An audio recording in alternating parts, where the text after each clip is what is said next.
হাই দোস্ত নমস্কাৰ, মই লিবন আপোনাক সকলোকে স্বাগতম জনাইছোঁ। বলক ভিডিঅ'টো আৰম্ভ কৰোঁ। যেনে গান গাই থাকোঁতে গান গোৱা শিকে, ডান্স কৰি থাকোঁতে ডান্স কৰা শিকে, তেনেকৈ কথা কৈ থাকোঁতে কমিউনিকেশ্যন স্কিলটো ডেভেলপ হয়। ডেটছ ৱাই মই এইটো উপনীত হৈছোঁ যে কমিউনিকেশ্যন স্কিলটো মোৰ বহুত উইক আছে।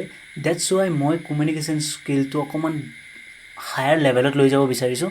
আৰু মেইন কথাটো হ'ল যে এই কমিউনিকেশ্যন স্কিলটো কিয় দৰকাৰ, মানে এনি ফিল্ড আপুনি যিয়েই নকৰক, খালি এটা ৰোল, বোবা ৰোল, মানে কথা নকোৱাৰ এক্টিংটো যদি আপুনি কৰিব পাৰে, তেতিয়াহ'লে আপোনাৰ কমিউনিকেশ্যন স্কিলটো একদম দৰকাৰ নাই। কিন্তু ইয়াৰ বাদে যিকোনো আপুনি স্কিলতে যাওক, যিকোনো ফিল্ডতে যাওক, তেতিয়া আপোনাৰ কমিউনিকেশ্যন স্কিলটো দৰকাৰ পৰিব।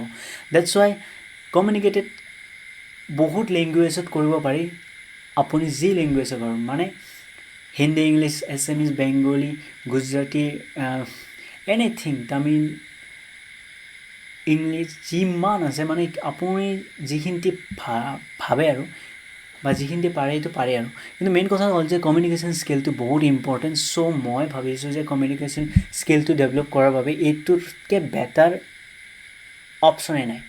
মানে চাওক, আমিতো লিখোঁ, আমি কিবা কবিতা লিখোঁ, এক নম্বৰ কবিতা বাদ দিয়া সেইটো, মানে কিবা এটা এছে লিখোঁ, কিবা এটা টপিক দিয়ে, টপিকৰ ওপৰত কিবা 200 ৱাৰ্ডৰ কিবা লিখিব লাগে, 100 ৱাৰ্ডৰ কিবা লিখিব লাগে, 500 ৱাৰ্ড, 1500, 2000 বহুত হৈ গ'ল। তো এনেকুৱা লিখিব লাগে। তো লিখোঁৱেই আৰু আমি ভাবোঁ, কিন্তু এটা কথা যে আমি লিখা বস্তুটো যদি আমি ভিডিঅ'ত কনভাৰ্ট কৰি দিব পাৰোঁ। আৰু মেইন কথাটো হ'ল যে কেমেৰাৰ আগত ক'লে কনফিডেঞ্চ বহুত বেছি লাগে, কিন্তু যেতিয়া মানুহৰ আগত ক'ব তেতিয়া অকণমান কনফিডেঞ্চ কম হ'লেও হ'ব। কিন্তু কেমেৰাৰ আগত কনফিডেঞ্চ বহুত কিয় লাগে জানে?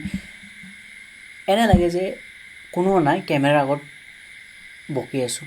কিন্তু মই এইটো ভাবি কেনে কৈ আছোঁ যে আপোনালোকে আছে সিফালে, কেমেৰাৰ পিছফালে আছে আপোনালোকে, মই এইফালে কৈ আছোঁ, কিন্তু মই এইটো ভাবাই নাই একচুৱেলি। এইটো ভাবিছোঁ যে কেমেৰাতে কৈ আছোঁ আৰু মোৰ মাইণ্ডত ৰিপ্লে কৰি আছোঁ কথাখিনি। মই শুনি আছোঁ, মই যি কৈ আছোঁ সেইখিনি মই শুনি কেনে আকৌ ৰিপ্লে কৰি আছোঁ। কথাটো এইটো মই নাজানো কি কৈ আছোঁ, কিন্তু প্ৰথম ভিডিঅ'কেইটাত অলপমান ভুল হ'বই। চ' এইটো মই এইটো অবে কৰোঁ, আৰু সকলোৱে অবে কৰিব যে প্ৰথম বস্তুকেইটা অকণমান ইফাল সিফাল হৈয়ে থাকে।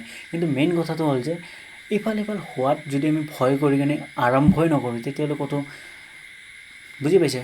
মেইন কথাটো আৰম্ভ কৰাটো মেইন ইম্পৰ্টেণ্ট থিং, আৰু সেই মই বুলি ভাবি কেনে মই আৰম্ভ কৰি দিলোঁ। মেইন কথা 3 মিনিট হ'বই। চ' আমি লগ পাম নতুন এখন ভিডিঅ'ত। ধন্যবাদ।